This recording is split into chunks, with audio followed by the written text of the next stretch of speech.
और चलिए आगे बढ़ते हैं। अबू धाबी में डब्ल्यूटीओ की बैठक में भारत ने 2-2 कह दिया है कि विकसित देश डब्ल्यूटीओ की मूल भावना के साथ न्याय नहीं कर रहे हैं और इससे कम विकसित देशों की ग्रोथ पर असर पड़ता है।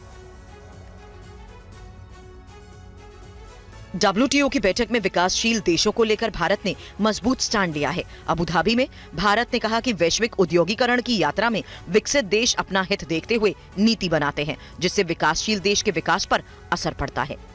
हम विश्व में जो गरीब देश है, लेस डेवलप्ड नेशंस हैं, जो डेवलपिंग विकासशील देश हैं, उनके विषयों पे भारत अवश्य चिंता करता है और उनके विषयों के ऊपर हम तीव्रता से अपनी बात रखते हैं।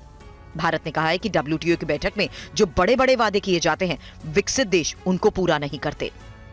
विकासशील देशों को भारत से उम्मीद है कि वो डब्ल्यूटीओ की बैठक से उनके लिए न्याय लेकर निकलेगा, जबकि विकसित देशों को इस बात की उम्मीद है कि भारत इस बैठक और इस व्यापार व्यवस्था को सफल बनाने में महत्वपूर्ण भूमिका निभाएगा। इस बार भी कुछ ऐसा ही होने की उम्मीद की जा रही है। हालांकि इस बार मुद्दे काफ़ी पेचीदा और जटिल हैं।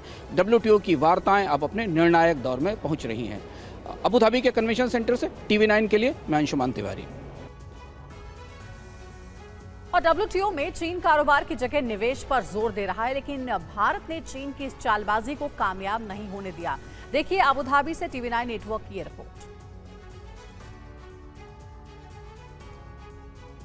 भविष्य में दुनिया के अंदर कारोबार कैसे चलेगा, डब्ल्यूटीओ की बैठक में ये भारत के रुख से तय होगा। यही वजह है कि भारत ने एक बार फिर चीन की चाल को चित्त करते हुए निवेश को लेकर उसकी सारी कोशिशों पर पानी फेर दिया है। चीन ने निवेश सुविधाओं और रियायतों को चर्चा में शामिल कराने की कोशिश की, लेकिन भारत ने इसे डब्ल्यूटीओ की व्यवस्था के खिलाफ बताकर रोक दिया। चीन सहित करीब 125 देश इन्वेस्टमेंट फैसिलिटेशन डेवलपमेंट मसौदे पर एक राय बनाई थी, जिसमें सदस्य देश परस्पर निवेश को बढ़ावा देंगे। भारत ने साफ किया कि डब्ल्यूटीओ की व्यवस्था ऐसी है जहां निवेश नहीं बल्कि व्यापार पर चर्चा होती है। अबू धाबी में डब्ल्यूटीओ वार्ताओं के दूसरे दिन भारत और चीन आमने सामने थे। चीन की कोशिश थी कि डब्ल्यूटीओ के व्यापार एजेंडे में निवेश को भी शामिल किया जाए। भारत ने इसे बहुपक्षीय व्यवस्था के खिलाफ माना और अपने रसूख का इस्तेमाल करते हुए एजेंडे में निवेश के विषयों को शामिल करने से रोक दिया। यानी इस एजेंडे पर चीन को मुंह की खानी पड़ी। इसे डब्ल्यूटीओ के मंच पर भारत की एक बड़ी कूटनीतिक बढ़त के तौर पर देखा जा रहा है। TV9 नेटवर्क के लिए अबू धाबी से मैं अंशुमान तिवारी।